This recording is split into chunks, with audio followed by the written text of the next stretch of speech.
Come to podcast live here on OC Rock Radio. I'm Nick Nenad. I'm Jared Smith. And we got a good show today, Jared. A lot of football, a lot of crazy stories about guys getting benched, coaches getting fired, and of course we got college football rankings that are coming out in the final week of college football. It's been weird, man. The college football season has gone by really, really quick. It has. This whole football season, I mean, you think about it, college football, we're into the championship rounds. The NFL, we're already in week 13. Yeah, Where's the season gone? I know. I was looking at the Cardinals schedule the other day, and it's like, we only have 4 games after this game? Only, What is going on? Already in the fourth quarter of the season. We're almost in the I don't playoffs. like this. That means football's almost over. Dude, fantasy football only has like 1 more week left. Yeah, I'm not doing too well. And I'm not making the playoffs either, so I literally have 1 week left of fantasy football. That's it. Because I ain't paying attention to those days when you have to play and you're like not in the playoffs at all.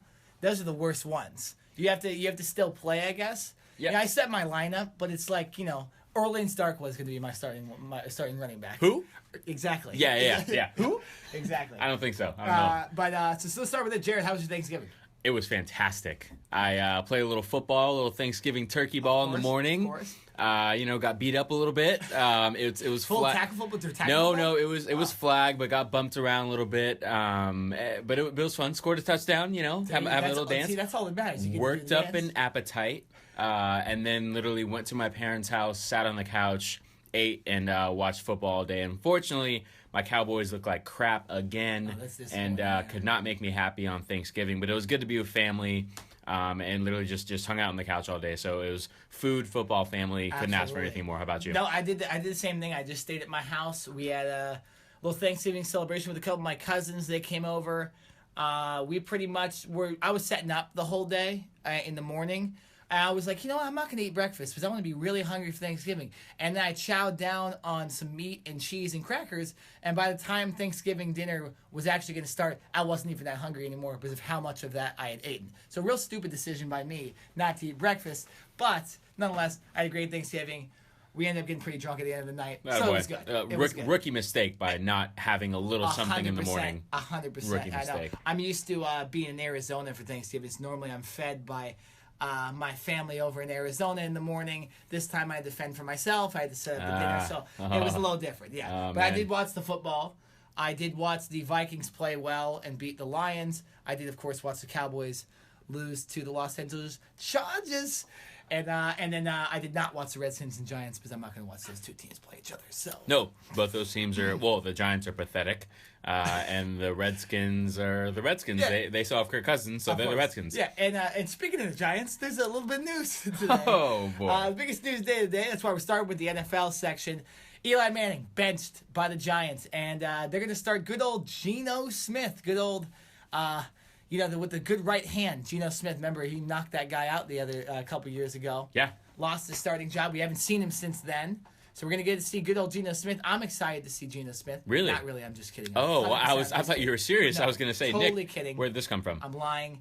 But, Jared, I'll get your first thoughts. What do you think about the Eli Manning situation? Shocked. One word. Shocked. Eli Manning has over 200 career straight starts. I believe that's like second or third most all time. And I believe 210 games. Yeah, is he behind his brother Peyton, or is he right in front of him? I forget. I think because Peyton's right up there as well. I think it's like Brett. I think it's Brett Favre. Brett Favre, and then Eli and Peyton Manning. They're right there. So and that's probably what's making him so mad about this. Well, it is. He wants to beat Peyton in some. Listen, Eli Manning has been a part of the reason why this team has not done well this year. But he is not the sole reason. No, 100% when you lose not. your top 4 receivers to injury, including Odell Beckham and Brandon Marshall, listen, what do you expect? The defense, which was a very, very strong suit for this team last year, and coming into this season was supposed to be, kind of the anchor, the backbone, has not played well either. So you can't just sit here and say it's Eli Manning's fault. And for them to bench a 2-time Super Bowl champion in week 13 for Geno Smith, to me, it makes no sense. I think there's something else going on behind the scenes that I don't think we know about, nor will we find out. Yeah. Whether that means this is Eli Manning's last year with the Giants, whether they're going to, trade him. There's been a lot of rumors, and I want to emphasize that word rumor, about Eli Manning possibly going to the Jacksonville Jaguars because of Tom Coughlin. Yep. And his association with Eli Manning. I think that's going to happen? No. But so I think there's just a lot going on right now, and I'm sure if you watched the news press conference yesterday, Eli Manning was being interviewed, and he was pretty much holding back tears. Obviously, he's probably taken this very tough, and I would as well. You know, when you literally start your whole career and then all of a sudden you're getting benched, like I said, week 13, it's just very awkward. You know, so I'm just trying to understand why the Giants would do this. Yeah, well, I think it's because they want to lose, clearly, at the end of this season. The weird part is they're losing probably because they want another quarterback. So benching Eli Manning is the worst thing you could do because it is just a complete slap in the face to Eli, and especially with this streak.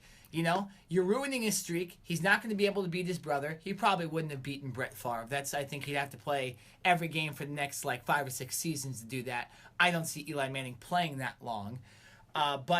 So they're essentially losing. But what they need to tell Eli, and obviously I'm not in the room, and I'm not in the Giants locker room when they're doing this. But what they probably need to tell Eli was, hey, we're not going to start you right now. We'll release you so you can go to another team and get a chance to start. But we want to see how Davis Webb looks so that we can maybe have a future quarterback. That would be a lie. You want to throw in a guy like Davis Webb because you want to lose because you're afraid Eli Manning's going to win you some games. And you want to lose so you get a Josh Rosen or a Sam Darnold in this year's draft. But now what they did was they benched him and they're starting Geno Smith. Now, Geno Smith for sure will lose you some games. The problem is everybody knows that and everybody can see through their little plan. Yeah, no, listen, if you wanted to bench Eli Manning, you could have done that 4 or 5 weeks ago. This Giants season has been over, or trade him. Yeah, trade him. This Giants season's been over for a long time. So what I'm trying to, it's not the fact that he's being benched, because I totally get what you're saying. They're never going to come out and say it, but they're tanking.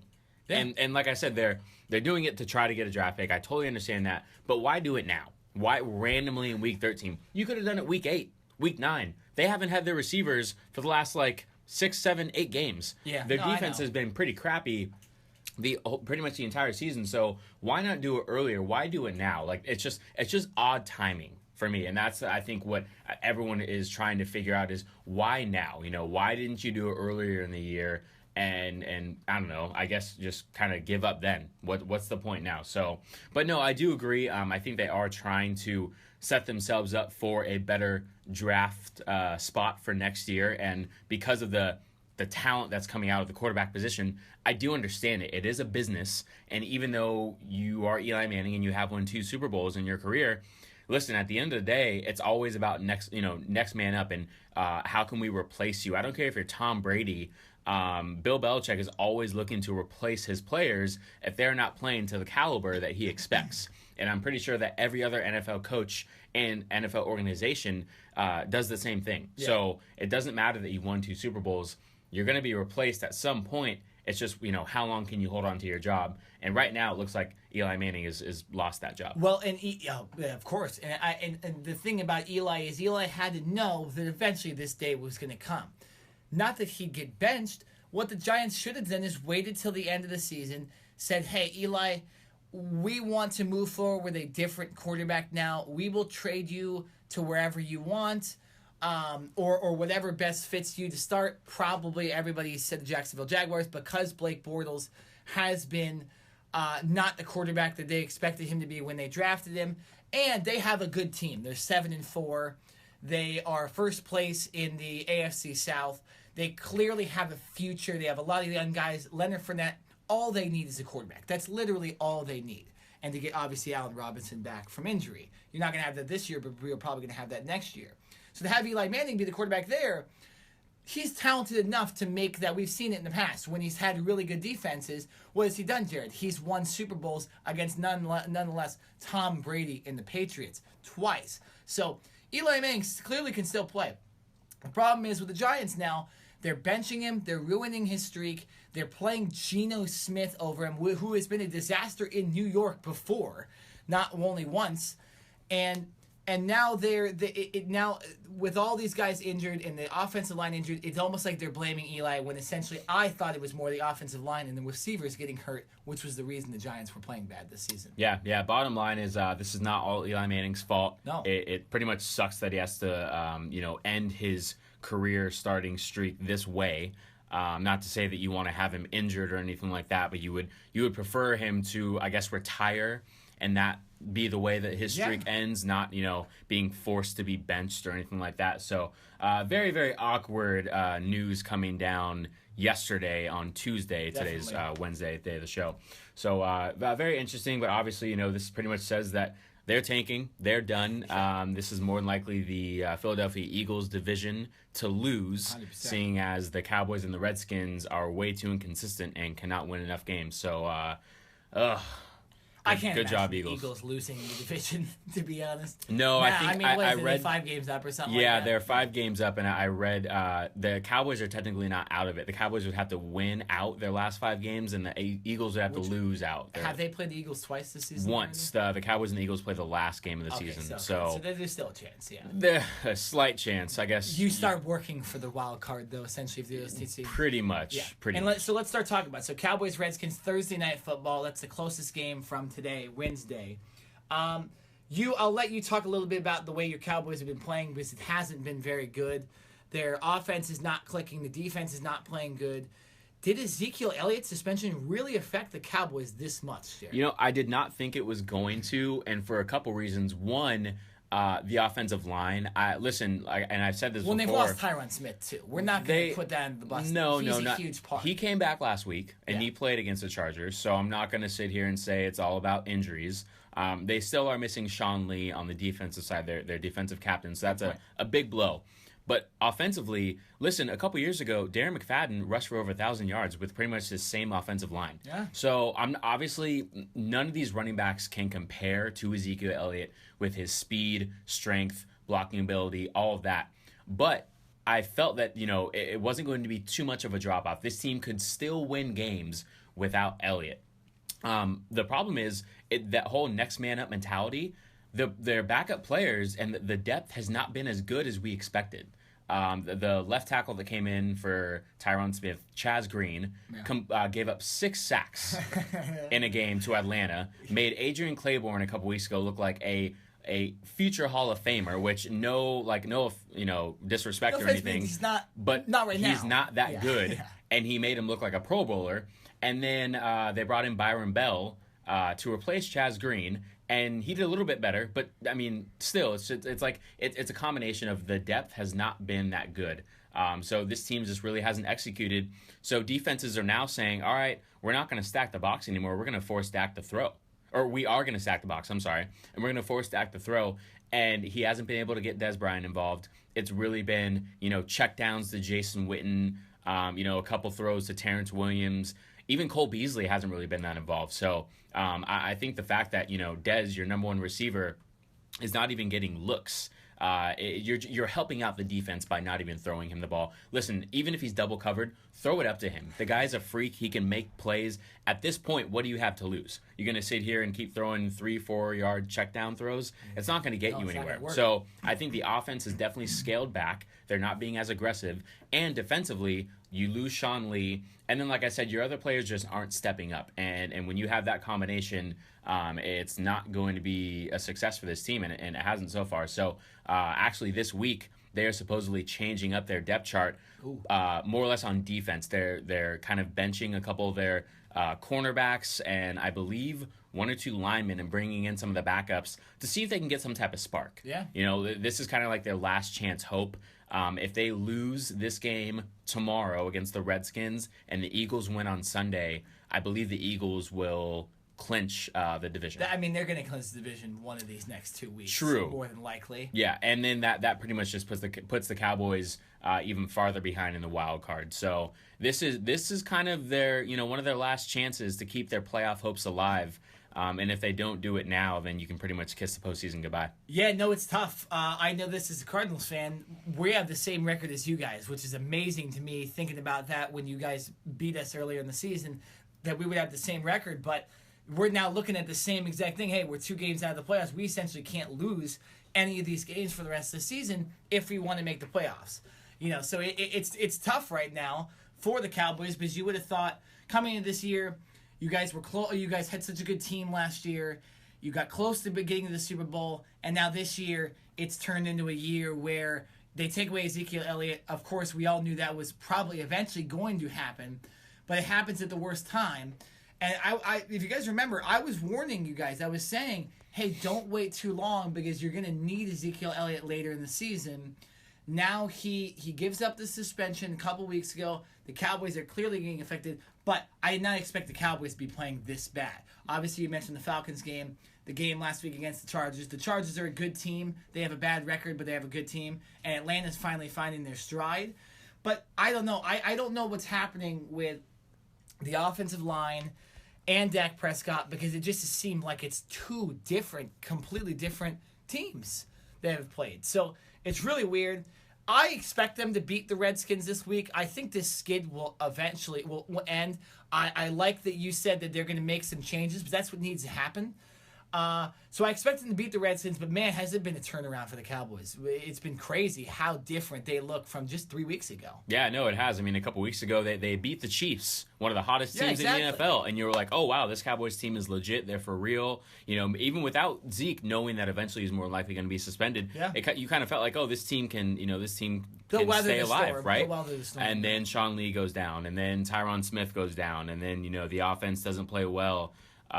So it's been a combination of things, but obviously not the season that this team was expecting, coming off a 13-3 record last year and kind of easing their way into the postseason. Some of that kind of second year slump for Dak Prescott in a sense. But listen, I still have faith in Dak. I think he's still a very, very good quarterback. I think he's still learning. Unfortunately, he lost one of his best weapons, so he's having to carry a little bit more of the load. But listen, that's the life of an NFL quarterback. Listen, Tom Brady has how many receivers and guys has he made look like all-stars? Who's his number one receiver this year? Rex Burkhead? That's what I'm saying. Yeah. So I'm not trying to compare Dak to Tom Brady. I'm just saying there have been plenty of quarterbacks in this league who have been able to be successful without their number one star, whether it be a running back or a receiver. So this team's got to find a way to do it. And like I said, this is more than likely their last week to stay in playoff contention. If not, they're more than likely out. So you're calling it must win for the Cowboys? Yes, I am. I agree with that. I think they do, and same for the Redskins. So it should be a good Thursday night game. One of the better looking ones coming into a Thursday night game. All right, let's talk about two of the biggest games this weekend. We have the Saints and Panthers, a huge matchup, not only for the NFC South, but for the NFC playoff picture in general. And then we'll talk about the Seahawks and the Eagles a little later, or at least to end the segment. Let's talk about Saints and Panthers. Panthers seem like they're a week-to-week team. You don't really know what you can get. And the Saints looked terrible against the Rams last week, and essentially weren't even in that game most of the time. What do you see from these two teams in this game, and who do you expect to win?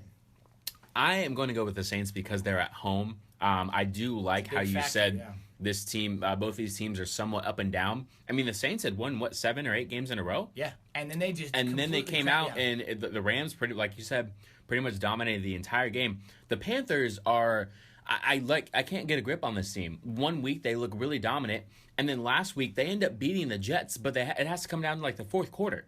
And you're playing the Jets. I'm sorry. Yeah.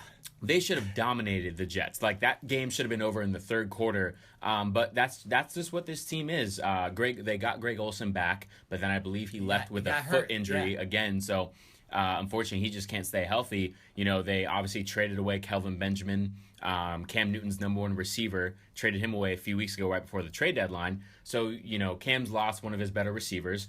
But still, this team is so talented with Christian McCaffrey and Devin Funchess and that running back duo, and obviously Cam Newton's running ability as well. So I expect more from this team. I'm just not sure that from week to week they can be as consistent. So like I said, because the Saints are at home and because of that running game that this Saints team has found this season, I know, right? Yeah. I'm going to have to go with him. But I do think it's going to be a close game. They're division opponents. They know each other very well. It's going to be very, very close. I can see it being in the 20s, but I'm going to go with the Saints. Yeah, it's a hard game to pick because of essentially the Panthers.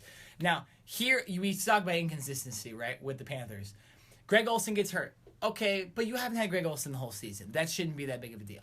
They trade away Kelvin Benjamin. They haven't looked the same. They played really good against a bad Dolphins team, but then they go against the Jets and they look terrible. I mean, they should have lost that game. If not for McCown just dropping the ball essentially right to Luke Kuechly, they lose that game. They don't win.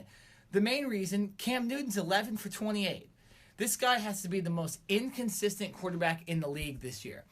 The problem with him is his attitude is inconsistent, his play is inconsistent, and the Panthers' play calling is inconsistent with him as well. And It's a lot of inconsistency. Exactly, and it's one of the reasons, although they're 8-3, they've had an easier schedule this year, but when it comes to them playing good teams, they've played teams tough, but they lost to the Saints earlier this season, looked terrible. They did beat the Falcons, but not who have they played. Yeah. So I think Cam needs to become more consistent. He needs to stop worrying more about celebrating after first downs and touchdowns and more about completing long passes. I get that your weapons aren't as good, but you still have a guy like Funchess. If Olsen's healthy, you have him. You have Christian McCaffrey, who's one of the most talented running backs in the NFL. I actually do think Panthers wind up winning this game because I think they'll find some consistency, or they'll be consistent enough. It's hard to, too many words at once. They'll be consistent enough to get the game, but I think it'll be really close and it'll be really tough in the Mercedes-Benz Superdome. Yeah, no, I mean, the Panthers beat the Saints last year in New Orleans, so it's not like they can't do it. It was a different Saints team, though. It was a way different Saints team. They did not rely. I mean, literally, I can't think of the last time when the Saints led the league in rushing touchdowns. It's really, really weird. Yeah, seriously. When you think about the Saints, you think about Drew Brees. Yeah, Drew Brees and the air attack, and now you've got this running two-headed monster with Kamara, Alvin Kamara, and Mark Ingram, and they're looking really good. So, yeah, no, it's going to be close. I mean, I'm not going to sit here and be mad at you for picking the Panthers because Cam Newton can't easily come out and throw for 350 yards, 4 touchdowns, and rush for 1 touchdown, right? But then he can also come out, throw for 100 yards, throw 3 interceptions, and lose the game. So you never know what you're going to get. Yeah, no, I agree. But it seems like it's almost been when he's had a bad week, he's had a good week later because he kind of fixes his mistakes. Listen, I've still got Cam on my fantasy team, so I'm still holding hope that my man can come through for me because I need a big week. Exactly. Okay. So for Jared's sake, let's have the Panthers win. Please. All right. Eagles and Seahawks. Is this Sunday Night Football? This is Sunday Night Football. This is a big game. More for the Seahawks, clearly. Let's go Seahawks. The Eagles are more than likely they're going to make the playoffs. The chances of them not making the playoffs that'd be the worst collapse ever. I think they'd have to have about 40 things to not make the playoffs. And they lock up their division essentially in 2 weeks. Seahawks, though, another team that's looked inconsistent, or at least consistent at looking not that good. Because the Seahawks, essentially, if they didn't have Russell Wilson, would be one of the worst offenses in the league. Their defense has major injuries to Richard Sherman and Cam Chancellor, and Earl Thomas has been off the field a lot. The defensive line's still good, but the Seahawks team is starting to look like a team that is on its last limb, at least this season. Do you agree with me with that statement? No, completely, and I think injuries is the key word right there. Like you said, Richard Sherman, gone for the year. Cam Chancellor, gone for the year. They lose Cliff Averill. They lost him about 4 or 5 weeks ago. One of their best pass rushers, who was pretty much on the opposite side of Bennett, who was that two-headed tandem right there. They lose him, and he's actually considering retirement.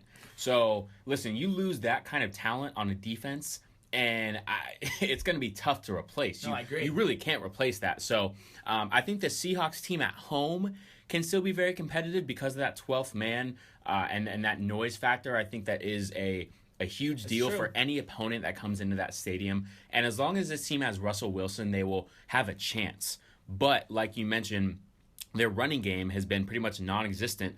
And the only way they're going to score points is with Russell Wilson's arm. He's pretty much going to have to make plays and play almost near perfect football because this defense, you can't expect them to shut teams out anymore, not with the injuries that they have.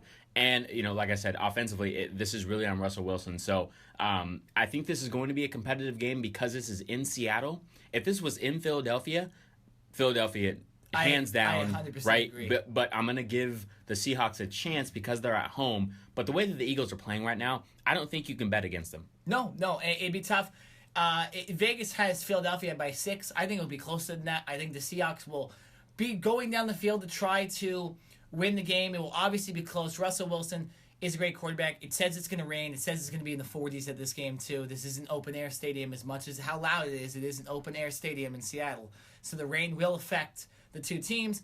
I don't think it'll be enough for the Seahawks to get the win. I do think the Eagles win and go to 11-1, and the Seahawks drop to 7-5. To my happiness. because I always love when the Seahawks lose. Yeah, no, it's one of those things you And obviously, probably would are hoping and they I do, would yeah. like for the Eagles to lose. So, no, it is going to be, again, I think another competitive game.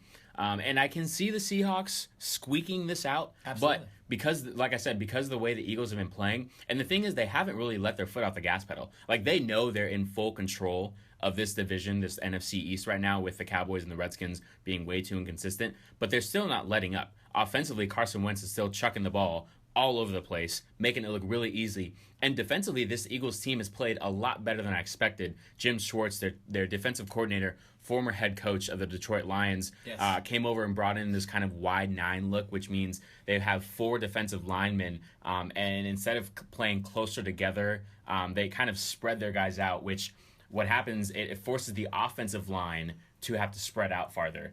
So then the Eagles, kind of bring a lot more blitzes and that type of thing. So it's a different scheme, not a scheme that many NFL teams run. So because of that, there's not a whole lot of game tape to look at, pretty much. So it's tougher to kind of game plan for this Eagles defense, and they've been playing really well. So unfortunately, I hate to do this, but I'm going to have to pick the Eagles in this game.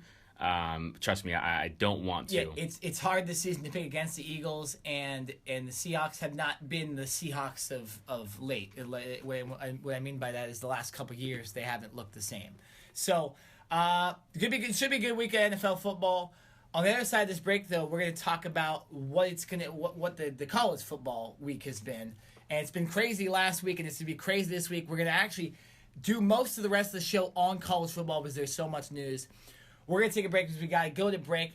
Here's what obviously Rock Radio does too. We play Christmas music, but we play rock songs. So songs you haven't heard a lot. So during the breaks, you're going to actually hear a lot of Christmas music rather than the normal rock music. So we're going to go to break. On the other side of this, we'll talk about Chip Kelly, Greg Schiano, all things coaches, college football on the other side of this break. Time for At the 30. Let's move to Tennessee, where the Volunteers are now no longer interested in hiring Greg Schiano as their head coach after alumni, state representatives, and even White House press secretary Sarah Huckabee Sanders and our very own Clay Travis protested Schiano's hire over unproven allegations that he covered up sexual abuse at Penn State. Paul, let's start there for a second. Was instant success the biggest problem Kevin Sumlin had at A&M? It was. I mean, his best years were Johnny Manziel. Don't forget, late in the season in 12, he went to Alabama, Bryant-Denny Stadium, upset the #1 team in the country. He won a big bowl game that year. But after that, even with Manziel back, everything seemed to go wrong. Manziel got in trouble in the offseason, and since then, it has been very mediocre. It just made sense to me, and there's something special about this place. I had the opportunity when I was at Oregon to compete with this school and to all the schools in the Pac-12. And the fact that I get a chance to go back to the conference where I kind of learned how to be a head coach, so to speak. There's so many great coaches in this league. There's so many great institutions in this conference. To be a part of it again is really, truly special. OC Rock Radio, back here on the Cover 2 podcast. Once again, I'm Nick Nenad. And I'm Jared Smith. And we start a little college football talk. There's so much news that we're probably going to use 2 segments of today's show to talk about college football. We have a lot of coaches fired. We have some big coaches hired. And, of course, we have the big championship games this weekend and with obviously title implications. We want to start with, though, Chip Kelly has returned to college football, and he's coaching the UCLA Bruins. Jim Mora was fired after UCLA's game against USC a couple weeks ago. And very quickly, the UCLA Bruins have hired Chip Kelly. He's returning to college football for the first time since he was the coach of Oregon. And he had those great teams with guys like DeAnthony Thomas and Marcus Mariota and LaMichael James and guys like that. He went to the NFL, obviously, for 2 years, and now he's back in college football. UCLA giving him about $4 million a year. Jared, what does this do for UCLA, and what do you think about this hire? This puts UCLA back on the map, football-wise, in a big way. Mm-hmm. Listen, I think pretty much Chip Kelly had a choice. It came down to UCLA and Florida, and I think one of the main reasons why Chip Kelly chose UCLA was because he's already coached in the Pac-12. Obviously, made a huge name for himself at Oregon with that pretty much spread, run and gun, high tempo offense. that pretty much no one was able to stop. I believe he got to 2 national championship games with Oregon, if I'm not mistaken. I think it was just one. Just one? I think it was the one where they played Cam Newton. Right. Where he got pretty. Listen, he was in playoff contention. Many Rose Bowls. Yes, yeah. Just about every single year that he was with Oregon. So if you're a UCLA fan and or a current player or a former player, not former, but a player who's in high school right now, UCLA has got to be at the top of your list because this guy knows how to win at the collegiate level. Obviously, did not have that type of success in the NFL. Took a year off. Decided if he still wanted to coach. And obviously, this seems like the right fit. So I think because he already has that recruiting background, in the Pac-12, a lot of Southern California and California players in general, he was able to recruit to Oregon. So now he can, really, really hone in on that. And his recruiting style, he recruits from all over the place. So I think UCLA is going to be, a contender for years to come. I think what it does is it makes this USC-UCLA rivalry even more interesting and intriguing. This team, it might take a year because obviously this is still going to be Jim Moore's team. This is still Jim Moore's players for the most part. Yeah. So it'll take about 2 years or so for Chip Kelly to actually get his own recruits in and, put his imprint on this team. But within a few years, I expect UCLA to be in the college football playoff contention. Yeah, which is crazy because you wouldn't have thought that even when they had Brett Hundley and even when they first got Josh Rosen, it was always like, okay, there's a chance they get to the Rose Bowl. For some crazy curiosity, they might get to the Final Four. That obviously never happened. Hundley could never win the big game, and Rosen, after his first 2 years, just didn't have enough talent around him. This does change, though, what most people are going to think about UCLA. This team that's been, you go back 10 years ago, one of the worst teams in the Pac-12, them turning into one of the powerhouses in the Pac-12 South. They obviously have had 2 bad years, but now I expect them almost instantly to become a pretty good team. I'm not going to say they're a title contender next year, but I do think there's enough talent on this roster already for Chip Kelly to win a lot of games. They do play Oklahoma next year, and they also obviously play Washington and Stanford and USC, so they have a tough schedule. Not going to say they're going to beat all those teams right away. But nonetheless, this does change the culture at UCLA, and it was a good thing for UCLA in a whole. After this whole China shoplifting scandal and Jim Moore getting fired and UCLA barely making a bowl, it's good that they finally have had some good news at that college, because it's been bad news for a while now. Yeah, no, it has. And I think it's in a couple of years, this team's going to be really, really scary. I think they're going to do well next year. I don't expect them to make the college football playoffs. Exactly, I agree. I think they could contend for, the Pac-12 championship, but I still think it's more or less going to be USC's division to lose in a sense. And then once he gets his recruits in, he's going to do really well. And, it's just very interesting. If you're Oregon right now, how do you feel, right? Chip Kelly, puts Oregon on the map. All their color, different uniform changes and just all the run and gun and all that stuff that they do. Then he leaves the team, for a different opportunity. Obviously, Oregon did not want him to leave, but when you have an opportunity to go to the NFL, you really don't pass that up.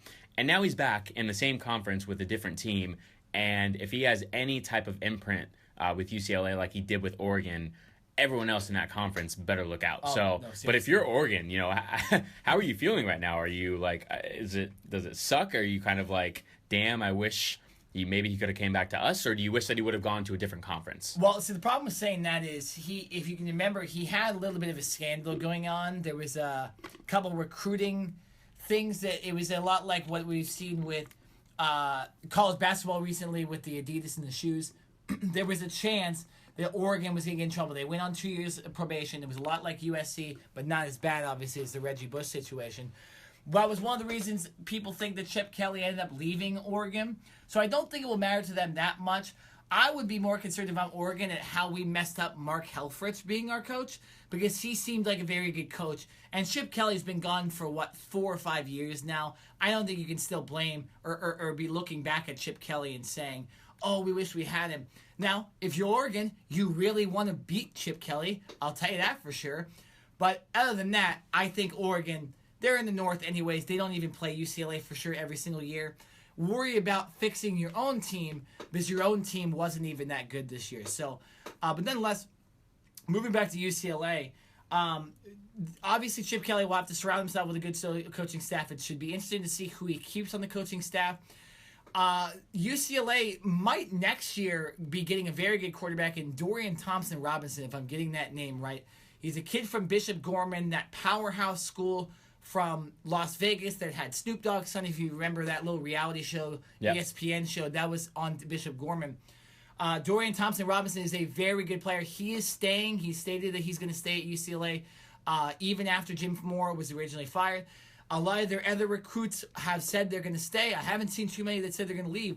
So it's a smart decision by UCLA to hire Chip Kelly right away and not to mess around, because they probably won't lose recruits. They might gain some recruits from hiring a guy like Chip Kelly because he's a better coach than a lot of college football coaches right now. Yeah, he is. No, I think UCLA definitely scored.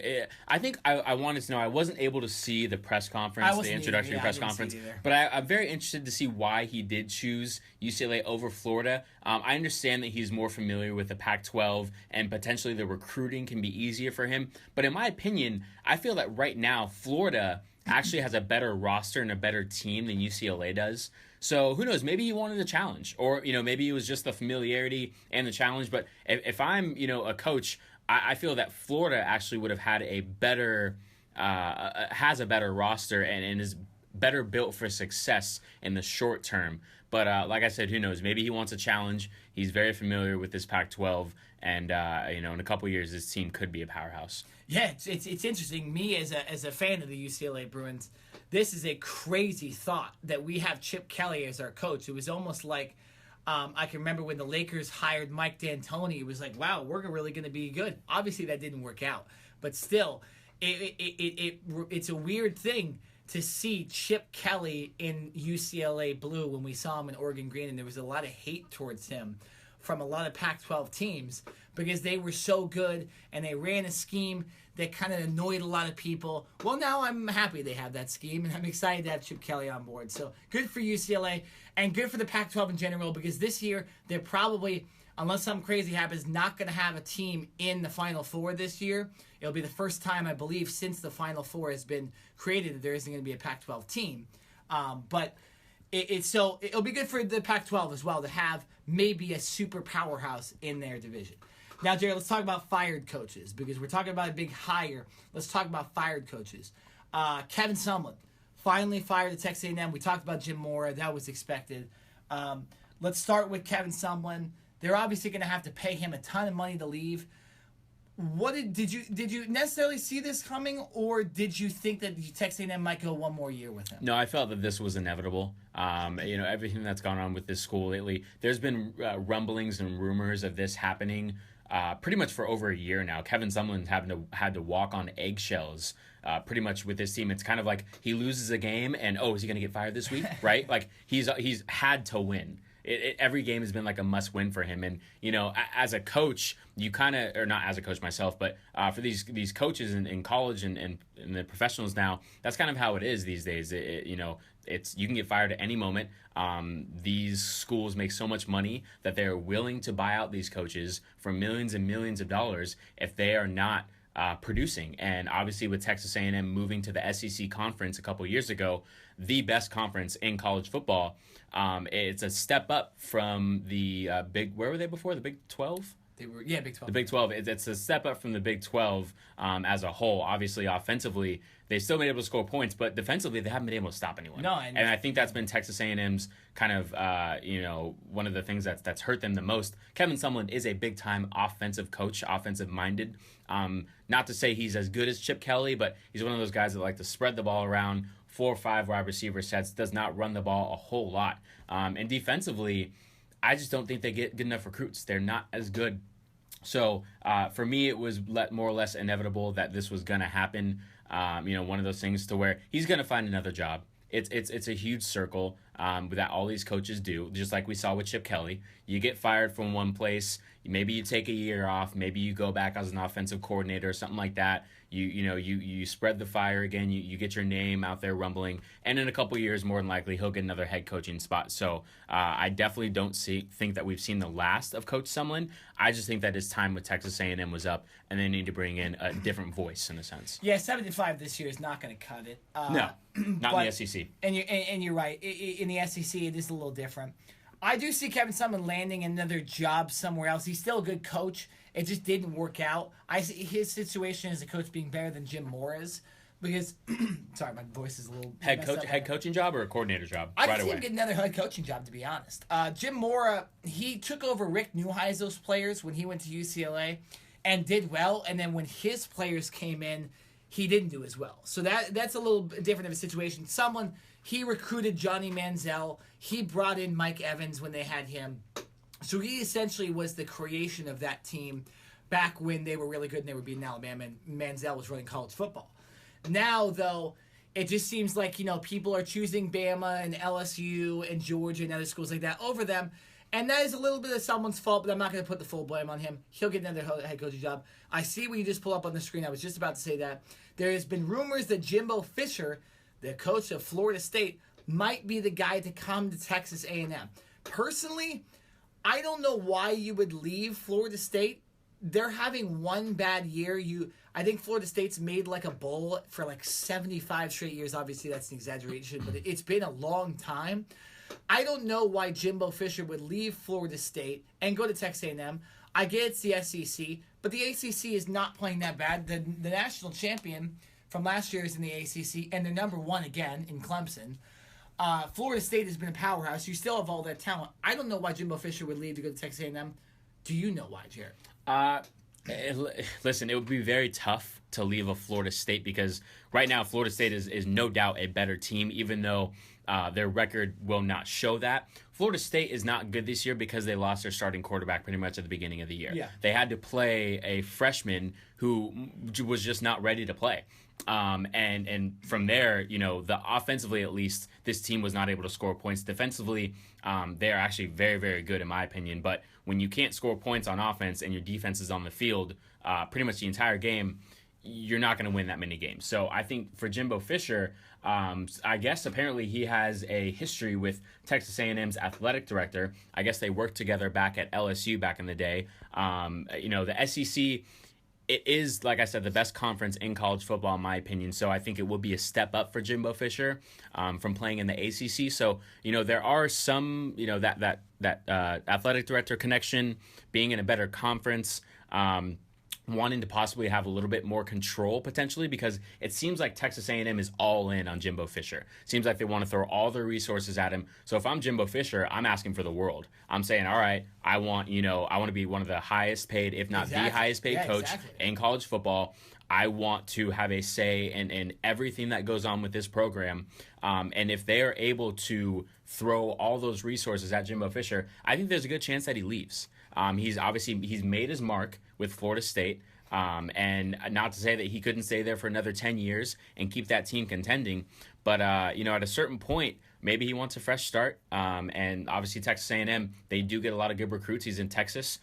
You get recruits from everywhere. You can go California. Obviously, there's a lot of homegrown guys. And because of his ACC connections, he can probably still steal some guys there as well. So I think eventually, in the end, he will stay with Florida State. But if he does choose Texas A&M, I would not be surprised. You see, I think he should stay at Florida State. I get that Miami has risen in the state of Florida as a pretty good team, a national title contender. I get that Clemson's kind of dominated that conference for the last 2 or 3 years. I still think, though, you have a job secured in Florida State. You have so much talent. Why go to a school like Texas A&M that plays Alabama every year? They play Auburn every year. They play LSU every year. There's a chance you're going to be 9-3, 8-4 every single year. When you could all you essentially have to do is beat Clemson in your division, and I get the Clemson's good, and you win, you have a chance to go to the national championship every single year. That's really the only super tough team you play. You don't even have to play Miami every single year. So I still do think Florida State is the better spot for Jimbo Fisher. But obviously, if Texas A&M throws you $10 million, you're going to take it, right? That's you gonna know be what I'm tough saying? to turn down. Yeah, so I get it on that take that if they offer him a ton of money and say, hey, you can run the college if you want. You can be the administrator for the college. Yeah, right. You know, I get that you obviously are going to go over there. But I think if the pay is not substantial, stay at Florida State. That's where you've started.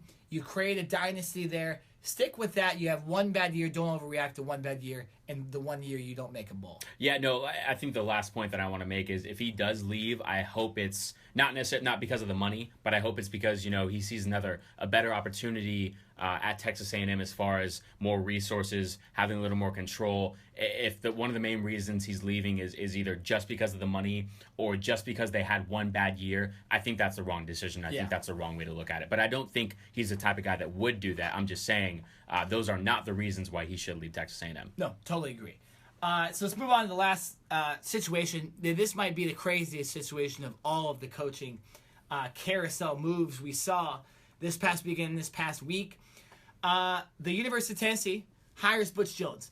No surprise. Butch Jones had been borderline pathetic as the coach of Tennessee this year, with all that talent to be a team that's just, you know, completely crapped the bed this year.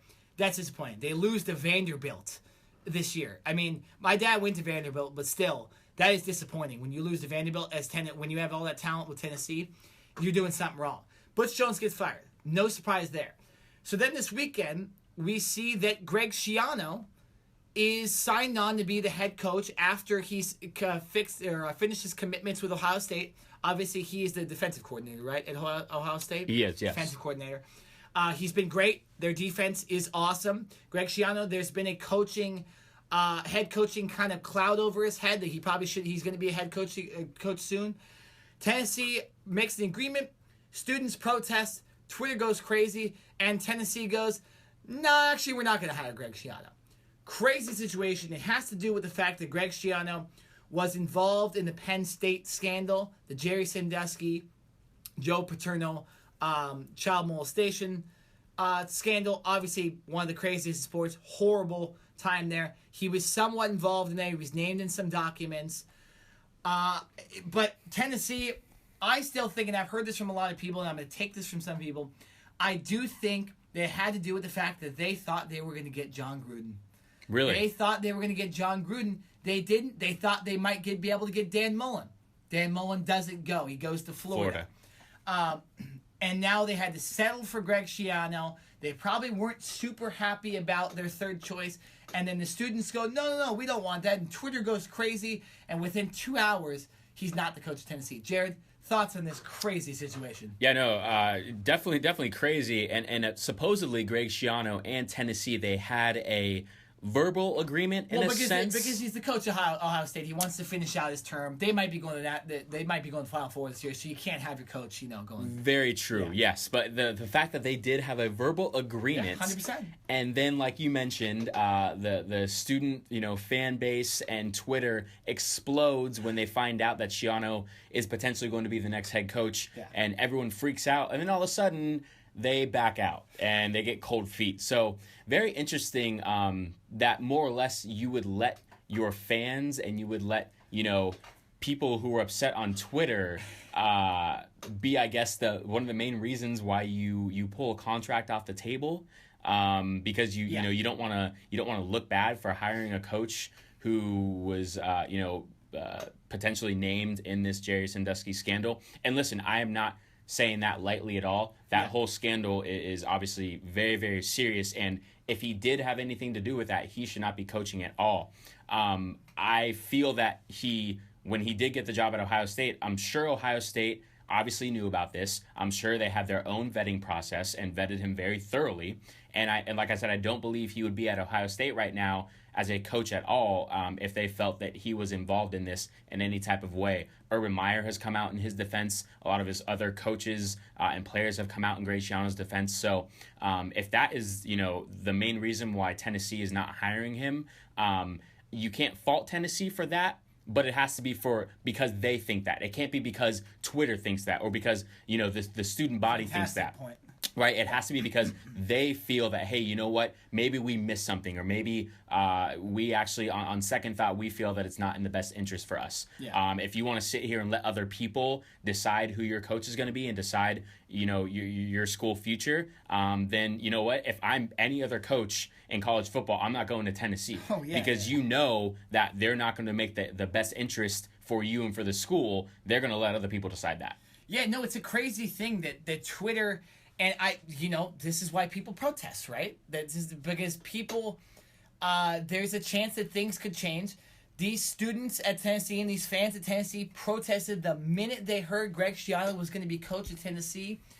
They got it done. They got their protest done. Obviously, same with Twitter. Twitter's a big deal, but you're right. Are you guys seriously making a decision within hours from a reaction? This has happened. We've seen so many protests and so many stuff like this in the past year. Have people made rash decisions right away on these protests? No, it's taken time if there's been change. This is crazy that Tennessee makes a decision because their fans were a little upset. So when the fans, throw stuff on the field, should you just quit your season now because the fans are mad? Of course you should. Was it Clemson, South Carolina last week where the fans were throwing the stuff on the field from South Carolina? Did Clemson walk out of the game? No. Did South Carolina tell all their fans to leave? No. They let the game play on, and they talked about it after the game. And if there's punishment to do, you do it after the game. You don't do it right away. I still think, like I said, I think it's because Greg Schiano is their third or fourth choice as head coach. I think they're disappointed, and they were already mad they were hiring him in the first place, and that's what sent him over the boat was that, now our fans don't like it? You know what? Now let's just not even have a head coach. Yeah. Were they going to keep Brady Hoke as their head coach? Is that going to work out? Come on, Tennessee. Tennessee's been like this for the last couple of years, though. I'm not surprised. It is, and it's really sad because Tennessee's in the SEC. They've got a stadium that seats 100,000 fans. They have an easier division too. They do. I mean, listen, if you're a coach, that should be like a dream job to be able to say that you coach in the SEC at Tennessee with that fan base, and all the resources that school has. But with all this coming out in the last day or two, I mean, why would you want to go to Tennessee? I wouldn't want to be a part of that until they get a new athletic director or a whole new pretty much face of the program. I would not want to be anywhere near that. Listen, good luck to whoever the next head coach is of Tennessee because you are not going to have control of that situation. And I don't see this Tennessee team, at least football-wise, being competitive for a while. I just don't see it happening. So who knows who they're going to get? Obviously, I feel like the Purdue head coach, Jeff Brom, has been, I guess, one of the bigger names now, like you mentioned. Dan Mullen left for Florida. If Jimbo Fisher does leave Florida State, it's going to be for Texas A&M. So Chip Kelly's obviously gone, and you're right, John Gruden. I'm sorry, doesn't seem to like he wants to leave the broadcasting booth just yet. So. Who knows where? Is that picture of Mike Leach? It is a picture of Mike Leach. Are they saying they should hire Mike Leach? Oh, I mean, that'd be the one coach, right, that could fit it at Tennessee. Oh, of course. Good for whoever wrote this article on ESPN that we're looking at on our computer right now. Whoever said Mike Leach should be their coach, good for him or her. Who is it? Adam Rittenberg. Good for you saying Mike Leach. That actually makes sense. That fits the whole Tennessee model. I've actually heard that T. Martin, the offensive coordinator for USC, might be good because he used to be quarterback. I think he won national championship. He is one of the hottest offensive coordinators in college football, and I think USC We're is saying hottest as in good coaching. Yeah, not like hottest as in actual looks. No. I'm sorry. I mean, I'm sure he's a cool guy and everything, exactly. But no. Thanks for clarifying that. But no, I think USC is trying to keep his name under wraps because they know that one day he's going to be a head coach, but they want to keep him for as long as they can because he is, from Coach Clay Helton, almost an offensive genius in a sense. So they want to keep his name under the radar as much as they can, but eventually, T. Martin will definitely get a head coaching spot. I don't think it will be this soon, though. Okay, absolutely. So we'll see who Tennessee hires. Maybe they'll hire someone next week. We'll talk about that. But crazy situation with college coaches this week. Yeah. And it should be interesting to see how some of these coaches do. Obviously, Dan Mullen with Florida, Chip Kelly with UCLA, and whoever ends up coaching Tennessee. It'll be a good job. We're going to go to break. We're going to have our favorite segment, Do You Care, on the other side of this break. Then we'll return with more college football on the other side of that break. one more hour to go in the show. Let's go. More football talk, but do you care on the way coming up next? The question is, how long have they lost Blake Griffin? Here is what Doc had to say after the game.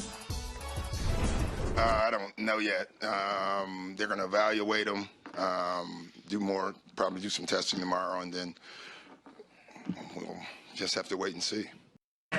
Here comes LeBron, changing gears, bumping and missing. He thought he was fouled. He's going to get a tech. And he's out of here! LeBron James has just been ejected. He's frustrated. There's frustration, that's all that is. That's the first ejection of LeBron James' career. But first, D-Mac, why now? Why retire from the NFL at this point? You know, it just got to the point for me.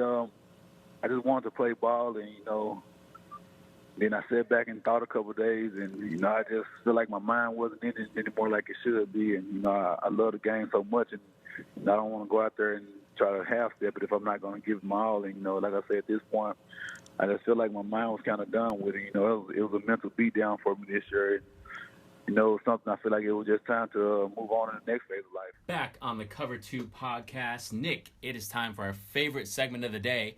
Do you care? Do you care? Yeah, we got a lot going on. A little NFL talk, NBA talk, little baseball talk, actually. Even though it's the offseason, we've still... Somehow we found a way. We did. Actually, I'm going to give that one to you. That's you. That's good. That's your credit. Yeah. But I will start. Nick, first question. Do you care that Herm Edwards is getting an interview at Arizona State? I do care because, Todd Graham got fired. We didn't mention that in the last segment. That was another coach that got fired. But Herm Edwards, hey, he's been at ESPN for a long time. It kind of seemed like he wasn't going to take a job anywhere else. But all of a sudden, he wants to interview for the ASU job. The ASU job is a good job. Arizona's a great place to live.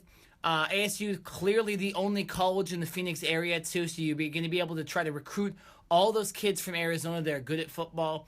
I think they'll give Herm a lot of money. Herm's a great coach. Why wouldn't you, if you're a college football player, not want to play for the great Herm Edwards? Another great coach. Obviously, remember him with the Jets for a while. But I'm excited. I'm not the biggest ASU fan, obviously, but it's good. Again, good for the Pac-12, who's been last 2 years been a little underwhelming in part of a championship. But now we might have two great coaches in the Pac-12, along with guys like Chris Peterson and Clay Helton. So good for the Pac-12 and good for ASU trying to get Herm Edwards. All right, Jared, your first question. Do you care that Darren McFadden, running back for the Dallas Cowboys, has retired? No, I do not care. He pretty much, got beat out by Alfred Morris and Rod Smith on the running back depth chart after Ezekiel Elliott got suspended. And it was one of those things to where he just, I guess, doesn't bring enough versatility to the team. He's really not as aggressive of a running back. For how big of a guy he is, he's very tall running back and he's very stocky, but he's just not aggressive between the tackles.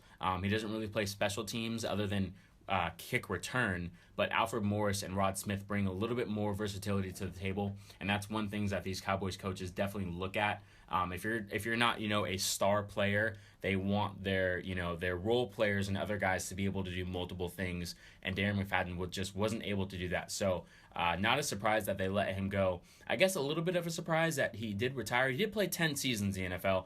Got drafted, what I believe was like the 5th overall pick of the Oakland Raiders. I think so. Never really panned out to that, first round draft pick status. I guess you could say he was somewhat of a bust. He had a couple good years. I believe his first or second year in Dallas did have that 1,000-yard rushing years and kind of, made a name for himself again.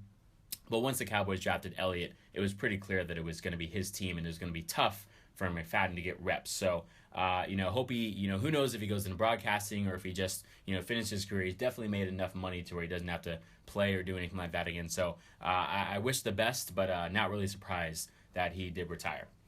Nick, do you care that Blake Griffin is potentially out for 2 months? No, I don't care because the Clippers season has kind of gone into shambles the last couple of weeks. Barely beat the Lakers. Yeah, no, exactly. And they lost 9 in a row at one point. A Clipper team who I thought was going to turn the corner. If you watch Inside the NBA, Kenny Smith and Charles Barkley were saying the Clippers were going to be kind of a underdog title contender, at least in the West, possibly to get real far in the playoffs. But that has not happened. And I get that they lost Patrick Beverley for the whole season. They lost, I forget the guy's name, Milos Telovich or something like that, or Titsevich. I don't know how to say his name. They lost him earlier in the season as well. So they lost their 2 main point guards and their best 2 guards. But this team is underwhelmed completely. It's almost like you hope the Clippers start losing more games because you maybe want a draft pick. And there's a chance, there's been rumors that they're going to trade DeAndre Jordan, and there was rumors that they might trade him to Cleveland and get Tristan Thompson and the Nets pick back potentially. So obviously that'd be great for the Clippers if they could get a big top pick, because it does look like it's kind of the end of the era for the Blake Griffin, DeAndre Jordan kind of thing. Blake Griffin getting hurt for 2 months, I almost think helps the Clippers, because now you get to see who on your bench can play in his position.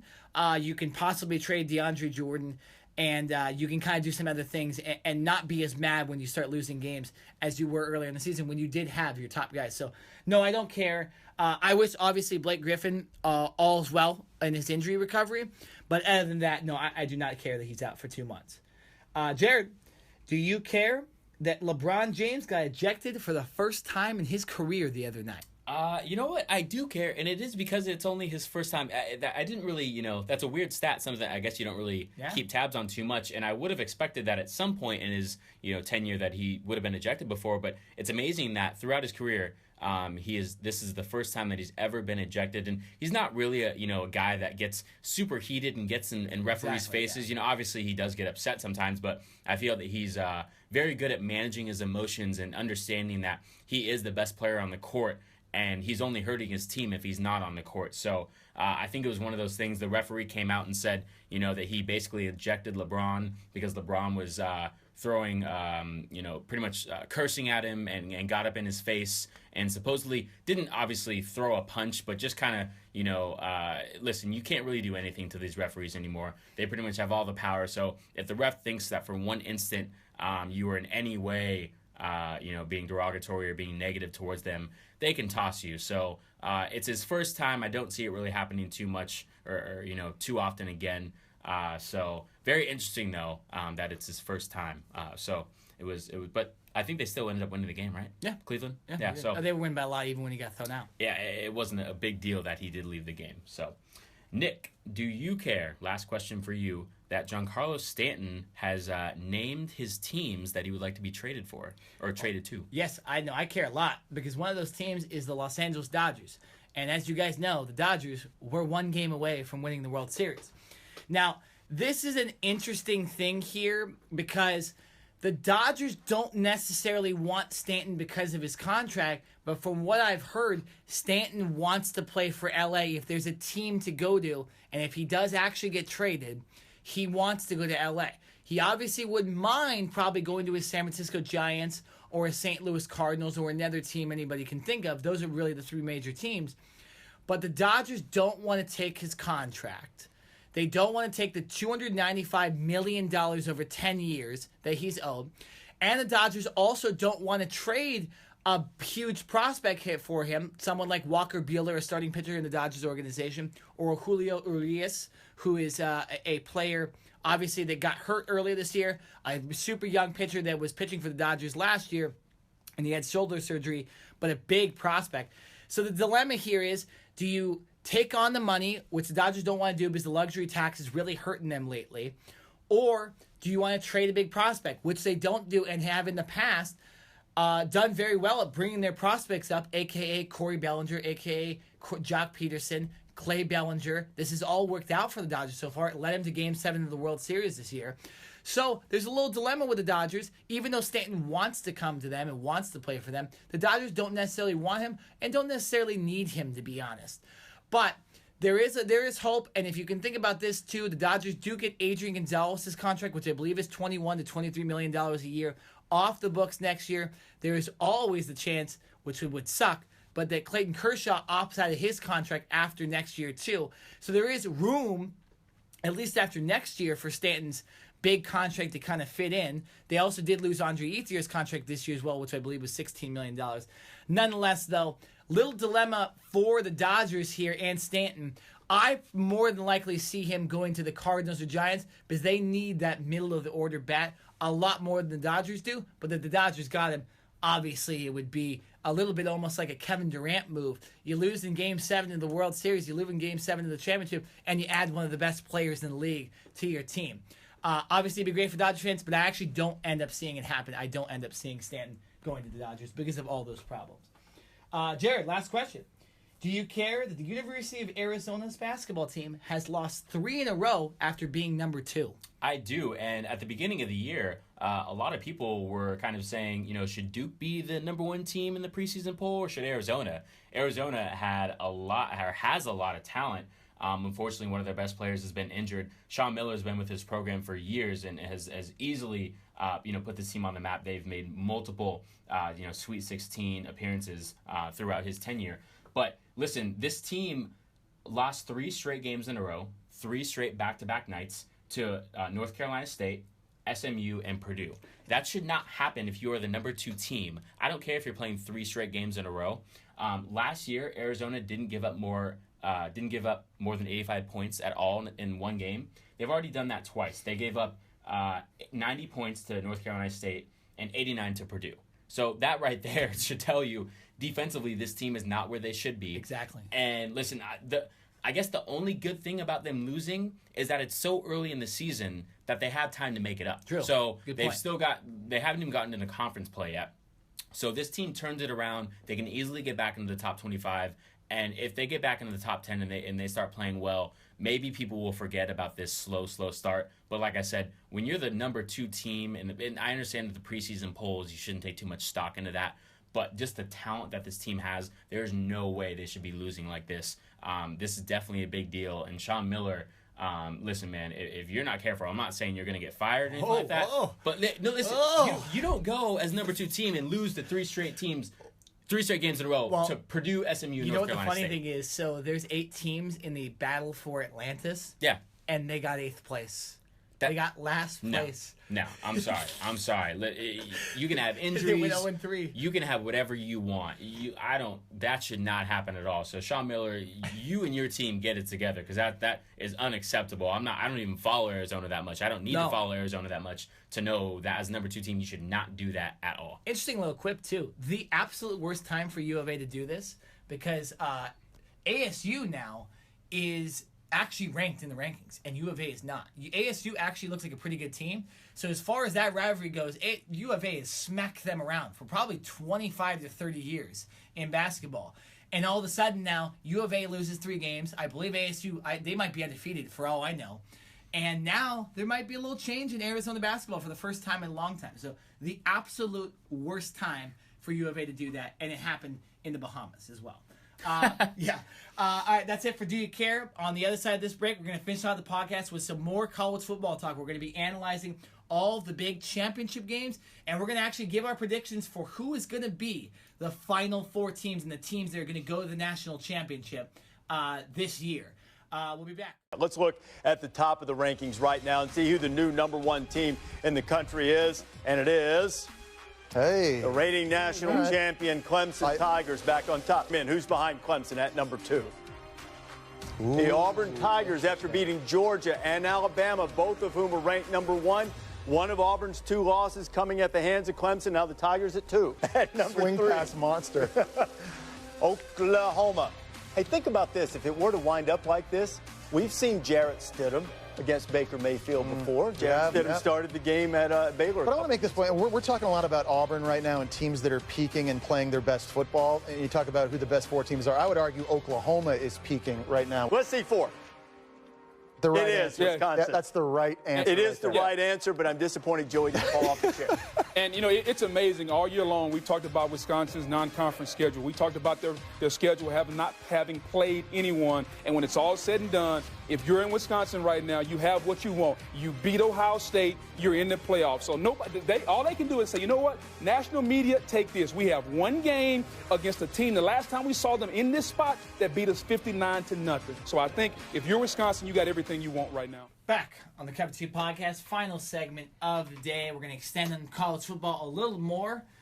Big college football day, a lot of news, and a lot of huge games this weekend. we were just talking during the break. This has to be one of the best conference championship weekends I've seen in a long time. I mean, every single one of these matchups involves teams in the top 15. So there's not one team besides Memphis, and that's not even a Power 5 conference, but there's not one team in the Power 5 conference championship games that's below 13 ranked. It's crazy.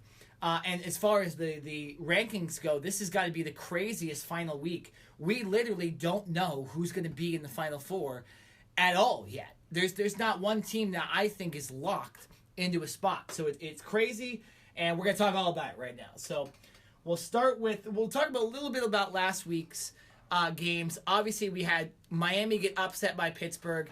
I think we both are super surprised that happened. And then you obviously had Auburn beat Alabama in what we both thought was a surprising win for Auburn. And so let's just extend on that a little bit. How much do we think this affected Alabama losing to Auburn? Because I think Auburn, obviously, if they lose to Georgia, they're probably not in with the 2 losses. They'd have 3 losses. But what does this do to Alabama? How well of a chance does Alabama have? Because their season's over. They got to wait for everybody else. What are the chances you're giving Alabama still to make the Final Four? I'm still giving them a decent chance, and I don't want to be contradictory. It's because it's Alabama. It's because of their name and because of Nick Saban. And unfortunately, that shouldn't, that's not how it should be. It should, solely be based on this season and this season only. But listen, when you're a powerhouse like this team and you go, undefeated up until last week, it's even with that one loss, if Auburn does lose to Georgia, or, obviously Clemson's playing Miami, there's going to be potentially another spot for Alabama to jump back in. I think one of the negatives that this Alabama team has is they haven't really played anyone that great this year. I mean, their schedule's been pretty weak as for Alabama. Obviously, they play in the SEC, which I've stated numerous times is the best conference in college football. But ranked opponents-wise, they've beaten LSU and Mississippi State. And if I'm not mistaken, at the time, Florida State was ranked when they played in the opening game of the year, but they beat them pretty handily. So really, Alabama hasn't had that tough of a schedule. It's been pretty easy for them up until the Auburn game last week. No, you're correct. No, they haven't beaten a super good team. I think the best team they've beaten is LSU. And just move down the rankings a little. Go back to those rankings real quick and just see where LSU is ranked. Because they went to they played Mississippi State. Mississippi State lost to Ole Miss last week. Yeah. They're number 23. LSU is number 17. That's the best team they beat. They lost to the only good team they played all year. Florida State, I still do think when they played them was a good team. The quarterback got hurt during the game, but that was still a formidable opponent at that time. So I'm not just saying that win doesn't count. I do actually put them on that docket as far as a good win. So it's 3 good wins against 3 ranked teams, but they don't have that signature win against a really good team, unlike a lot of other teams. Like Georgia beat Notre Dame, and Auburn obviously beat Georgia. They beat Alabama as well. OSU beat Penn State. You have these teams beating these really good teams. That's why they're ranked so high. I literally don't understand, besides maybe the way they look, the fact that they're coached by Nick Saban and their name is Alabama, why they're number 5 and why they were even this high, especially the way they treated Wisconsin the whole year, really making them earn it and having to beat good teams to really finally move them up into the Final Four. I do think that Alabama will end up getting in. I don't think that they should get in. Now, if all 4 of the teams in the Final Four win their conference championship games, they're in. Yeah, There's no question. That's it. Absolutely, they're in. But if I think one of those teams loses, I think, unfortunately, Alabama's going to get in, and I don't think they deserve it, which is crazy to say. Yeah, it is. But listen, I guess to Alabama's argument, I guess, is, listen, we do play in the SEC, and it's not our fault that LSU had an up-and-down year. It's not our fault they lost to Mississippi State and then, randomly came back and beat Auburn. And then, you know what I mean? So the other teams in the SEC, they were all up and down. Auburn, I guess, has been the only other consistent, besides Georgia, right? But there's been so much inconsistency in the SEC. So if you're Alabama, your argument is, our schedule at the beginning of the year was tougher than it looks now. at the end of the year. So it's not our fault that the rest of the SEC necessarily hasn't been as good as us, other than Georgia and Auburn. So I think that would be their defense and, you know, their argument to get themselves back in. But no, you're clearly right. If all four of these top four teams right now, Clemson, Auburn, Oklahoma, and Wisconsin, win their championship games, it's no-brainer. Yeah. All four of them are in. Done deal. Let them fight to the finish. If there's, you know, some upsets, if Miami beats Clemson, if you know, Georgia beats Auburn, TCU beats, I mean, you never know. And like you said, this is going to be, I think, one of the wildest championship weekends of college football that we've seen in a long time. So I will not be surprised one bit if we have one, potentially two upsets, and we have some movement, you know, seeing Miami potentially get back in that top four, Alabama more than likely could get back in if there's one opening spot. So still a lot to be decided. Yeah. And I know Saturday, unfortunately, I will not be able to watch. I will be working, but I will be glued to my phone, and I better expect a lot of texts and updates on these games. 100%. No, and we were talking about this, how crazy this could be. Does Miami jump over Alabama? I know the committee, and we were just talking about this during the break too, the committee puts conference championship wins as one of their top four things they look at. It's a premium. So that is a thing, and we've seen that in the past where teams they've gone in and we're like, wait, what? They didn't even win there, or they won the championship, but they weren't even that good. So that could be, Miami could get in over that. Ohio State, does a 2-loss team jump over Alabama if they win? Does somehow USC or TCU find a way to get in because the championship game wins? All of that is still on the table, and the way the committee acted last night during the 1 hour show ESPN puts on, I do think there's going to be a team or two, unless those top four teams win, there's going to be a surprise team in there that we're going to be talking about maybe didn't deserve to get in. I actually think it's probably going to be Alabama. A lot like, if you can remember, Ohio State last year, a lot of people said they didn't win the conference championship game. They shouldn't be in it. Penn State ended up being in the Rose Bowl and putting on a way better performance. And Ohio State got smacked by Clemson 31-0. Yeah. So the committee should know that and not do the same thing this year with Alabama, because I do think Alabama would lose to most of these teams, especially Auburn and Clemson. They'd probably lose to for sure. Oklahoma's a good team. Maybe Wisconsin would be the only team they probably wouldn't lose to, but still. I do think there's going to be a surprise for sure in this Final Four. Yeah, no, those are great points. So you're saying that surprise team would be Alabama? Well, no, I'm just saying. I'm saying that if there's the thing I guess I do. I am saying that I think the surprise team will be Alabama, because I think they're so close. I was waiting for you to throw out a TCU or a USC. No, because I think a lot would have to happen to get those teams in. Number one, Oklahoma losing, but then TCU. It's crazy. It's crazy what's gonna happen. We'll make our final predictions at the end of the podcast, so I don't want to go too early. Let's talk about these games, though. It's like we're talking about. These games are great. Let's start with Auburn, Georgia. I mean, all the games are good. There's no reason to specify. Auburn and Georgia. Auburn smacked the hell out of Georgia earlier this season. Auburn has shown that they are one of the best teams in college football. But Georgia has been simmering since that loss to Auburn. Jared, do you see any chance Georgia beats Auburn, or are you preferring Georgia over Auburn? I do see there's a big chance. I understand that Georgia's defense has, I guess, taken, you know, a little bit of a hit the last couple of weeks, but I still think this defense is legit. Now, Auburn's offense has played really well. Defense is good too. Shown by, you know, the dominance that they put on Alabama last week. I think this is going to be a clash. It's going to be a battle, fight to the finish. What a game. I'm going to go with Georgia. I think Georgia defensively, And you've been on Georgia's. I have been. I've been on Georgia's bandwagon the whole year, so this isn't just a fluke thing. I've always said defense wins championships, man, and I have more faith in Georgia's defense than I do Auburn's defense. So really, for that reason alone, I'm going to pick Georgia. Obviously, when you have a rematch in the same year, the games are never, ever the same. I don't care who your opponent is. Yeah, you have that experience of playing that team once already. You have that game tape, that film. Both these teams are going to use that, come out with different looks, different formations. So you could see, you know, some trick plays early on or something to spark the offense for either team. But in the end, I think Georgia's defense, for how formidable they are, I think they're going to carry them to the win. Yeah, no, it's an interesting point. And both these defenses are outstanding, in my opinion. Auburn's offense is clearly better than Georgia's. Their offense has been stagnant. It's one of the reasons they got lost by Georgia. The one reason I'm going to say Auburn wins this game, and you said oh, when the teams play a second time, it's not always the same. Problem is, this game just happened. This reminds me a lot of the LSU Alabama year where they played the national championship later in the year. And I believe, was it Alabama that won the championship that year?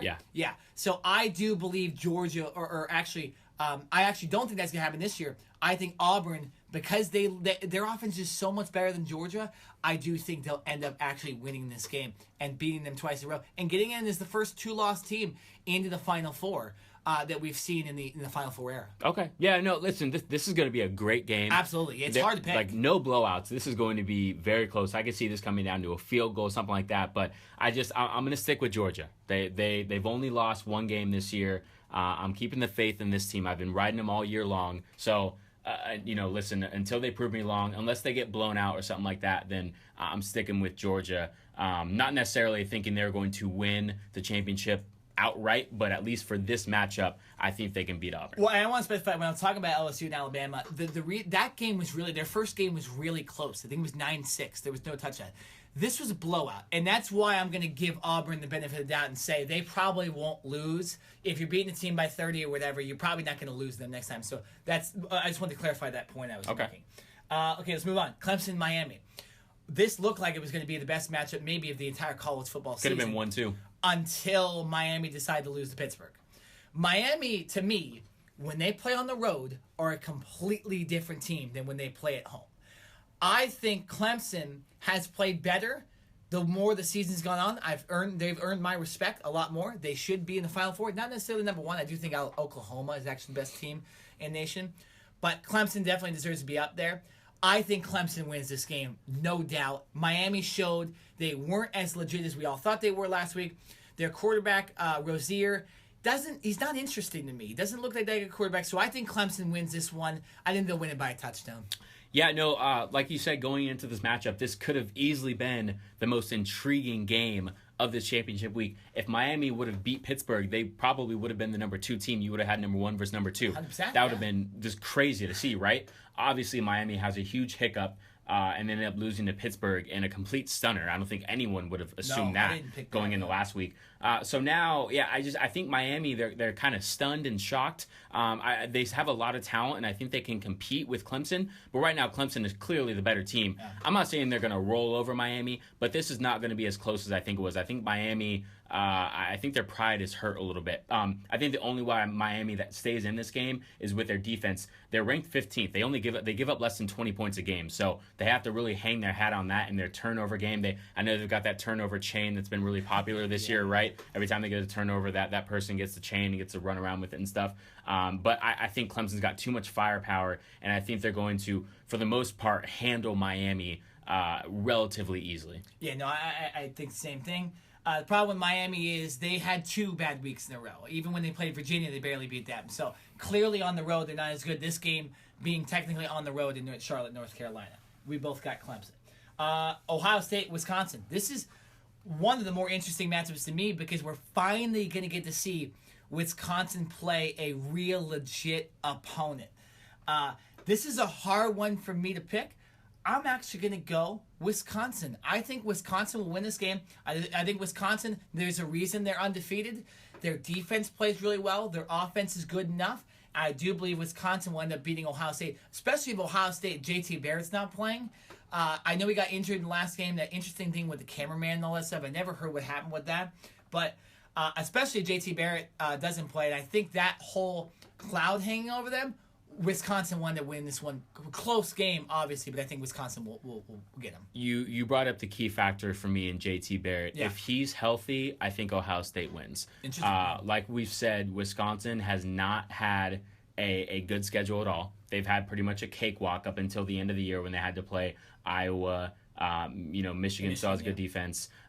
Minnesota, they just blew over completely. So, no, because they haven't really played anyone, I don't have any faith in this team. If JT Barrett does not play and they have to go to their backup, then I think Wisconsin wins. But if JT Barrett is out there and he suits up, I'm going Ohio State all the way. And it's almost as simple as that. I think JT Barrett is such a big factor offensively for this team, not only passing the ball, but they literally have 10 to 15 designed quarterback run plays for JT Barrett every single game to try to keep the defense on their toes. So you lose that aspect, you lose that running threat, because I forget Ohio State's backup quarterback name, forgive me, but he is a pocket passer. He's not a runner. So you take that running threat away, and it just makes it easier for the defense. So JT Barrett's in, Ohio State all the way. If not, then I give it to Wisconsin. Yeah, no, you made a good point there. I do think JT Barrett will make a difference. I just think Wisconsin's a better team than Ohio State, and we haven't been able to see that because they haven't played a real quality opponent besides Michigan and Iowa. Let's move on. Oklahoma, TCU, Big 12 championship game. First time in a long time we've had a Big 12 championship game. They essentially made this game because they weren't making the Final Four, because they didn't have one. Oklahoma, like I said, I think they're the number one team in the league. I don't see them losing to TCU. Especially they kind of rolled over TCU the first time they played them too. The game's in AT&T Stadium. Baker Mayfield tends to step up in these games. I think he's really going to step up because of all the stuff that happened last week with him. And they ended up, I forget who they played with, West Virginia, who's actually a pretty good team this whole season. They killed them. So I think there's no chance Oklahoma loses this game. Obviously, it would create a lot of craziness in the Final Four if they did lose. I just don't see them losing. I think they're the best team in college football. I think they should be number one. Baker Mayfield is pissed off. He didn't start his He's final. the Heisman Trophy winner too. It didn't start his final home game because it's his own fault. He did an obscene gesture and forced the coach's hand to have to punish him, and so he wasn't able to start. Came in, still threw for almost 300 yards and 3 touchdowns. Baker Mayfield's going to come out and he's going to chuck that ball. TCU has an underrated defense. Gary Patterson, their head coach, he is a defensive-minded coach, and he's the reason why TCU is even ranked, in my opinion. But Oklahoma's offense is way too scary, way too many factors for TCU to deal with. And I think Baker Mayfield is going to go out and light it up, and he's going to easily lead that team to a win and get them into that Final Four. I agree. Hands down. It's hard, and Vegas has them as a 7-point favorite. It'll probably be a shootout like it has been in the Big 12 the whole year. But yeah, it's hard to pick against Oklahoma. I do believe Baker Mayfield's a Heisman. I do believe Oklahoma should be ranked number one, but they probably won't be after they win this game. USC Stanford, Pac-12 championship. This is the lesser of the championship games because USC is underwhelmed and Stanford has 3 losses. Stanford coming in at 12, USC at 10. I still think this would be a good game. USC has to watch out. Stanford's a better team. They're starting KJ Costello now, who was not the starter when USC rolled over them in the first game. Bryce Love has showed that he's a Heisman candidate, although I don't think he'll win it because Baker Mayfield's been so good. He is a legit running back.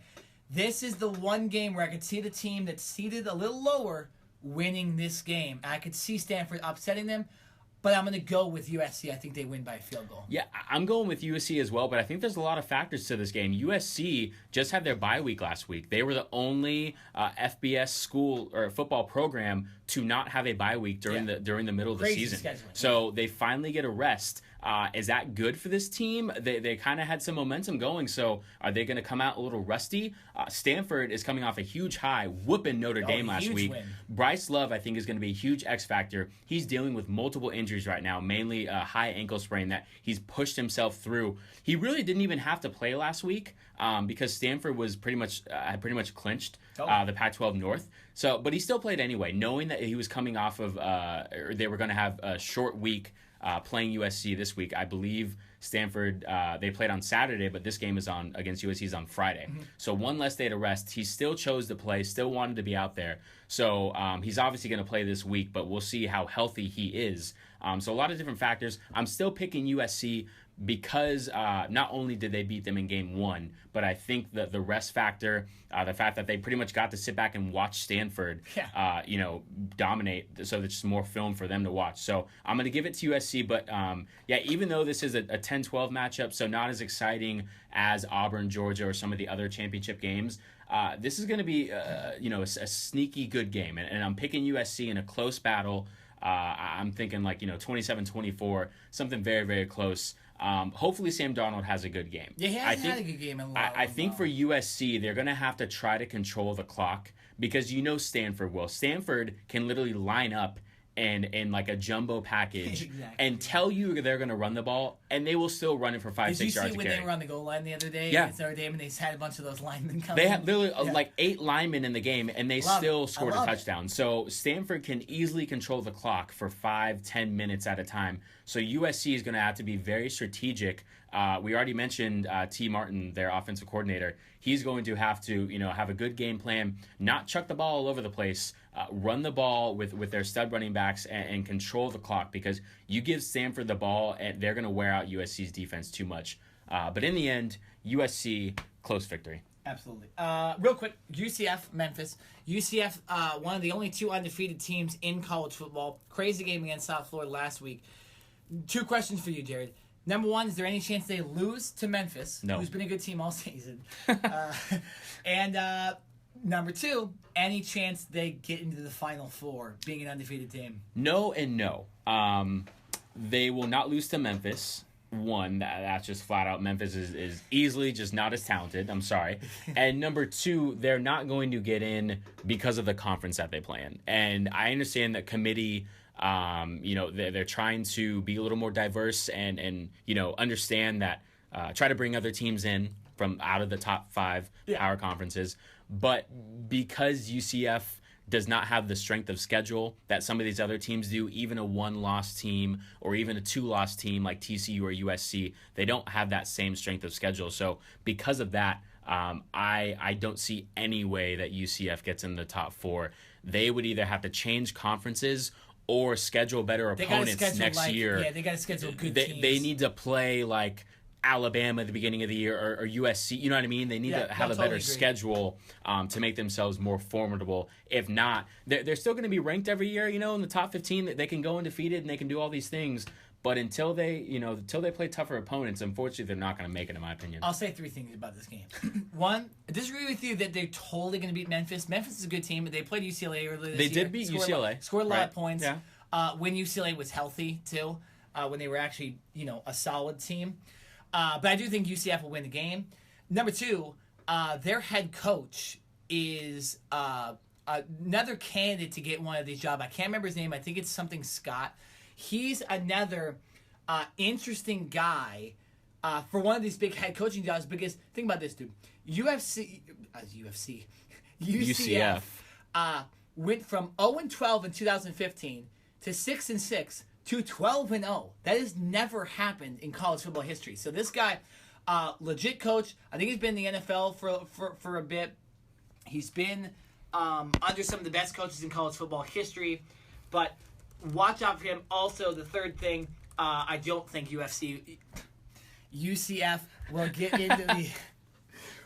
into the Final Four, just like you said, their schedule as well. So, but that's another interesting game. That game probably be pretty good, especially after UCF and South Florida kind of put on a show. I think that same thing could happen with Memphis. Mike Norville. I'm talking about UCF's coach. Oh, UCF. Yeah, I'm sorry. I UCF, thought you were talking about Memphis. No, but this should be an interesting week. While you're looking it up, I'll just extend a little more. This UCF Memphis game will be good.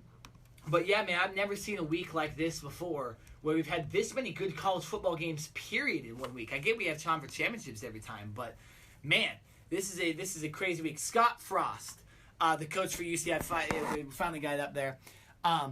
He's a great coach. Watch out for him to maybe steal a job from somebody else.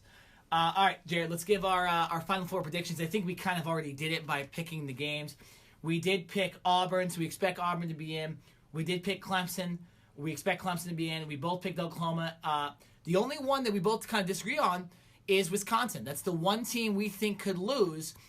Now, let's move on to this, too. So we right now have Clemson, Auburn, and Oklahoma all in. Do we probably just think they stay 1, 2, and 3?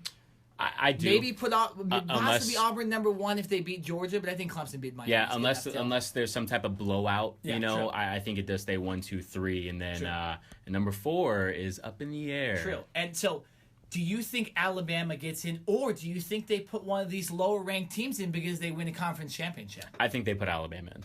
I think I already said that I think Ohio State is going to beat Wisconsin. Like I said, not necessarily because Alabama has shown that they are one of the best teams this year, but more or less because it is Alabama and Nick Saban and that history, I think they get the nod and get that fourth spot. So you're saying that even if Ohio State beats Wisconsin, Alabama's still in? If Ohio State, I don't think Ohio State. See, that's the biggest debate, I think, in this whole thing. I don't think Ohio State, even if they do win, I don't think they get in that top 4. I think Alabama's still going to get it. Yeah, I know. I'm going to disagree with you on that. I think the committee will put Ohio, although they got killed by Iowa, I get that. They beat Penn State. They beat Michigan pretty handily. And if they would beat Wisconsin, I actually do think the committee would put Ohio State at number 4. I think Alabama is in a real standstill. I do think Alabama has a better chance if Miami wins because of how bad their loss was. Because Alabama's only loss is to Auburn. Okay, Auburn's potentially the number 1 team in the nation. So I actually think if Miami loses or Miami wins, I think there's a better chance that Alabama gets in over Miami than they do Ohio State. I don't think USC or TCU will get in if they win their games. But I do believe if Ohio State wins, that could be the one that jumps from a far range into the Final Four. But nonetheless, pretty solid on the top 3. Should be interesting to see what happens. Obviously, if Oklahoma loses, this whole thing changes, and other teams might get into stuff like that. Big shakeups if that happens. I personally hope that that Miami wins and Georgia wins, and they just screw this whole thing up. I want to see everything. You want to see TCU, USC. I want to see Stanford get in. Let's put them in 3 losses. Let's put a 3-loss team in. Okay, Nick. All right. It sounds like the end of the podcast, doesn't it? Yeah. Usually when I get a little overboard, it's the end of the podcast. Yeah, that's right. Well, there's the music right there. That means it's the end of the podcast. Man, this could be a good football weekend. Can't wait. Seahawks, Eagles in the NFL. Panthers, Saints. I'm excited about the Rams and Cardinals as well. And crazy games. All these great college football games are going to make this week one of the best weeks for football this year, and maybe one of the best college football weeks ever. From Nick Nina, I'm Jared Smith. This has been the Cover 2 Podcast.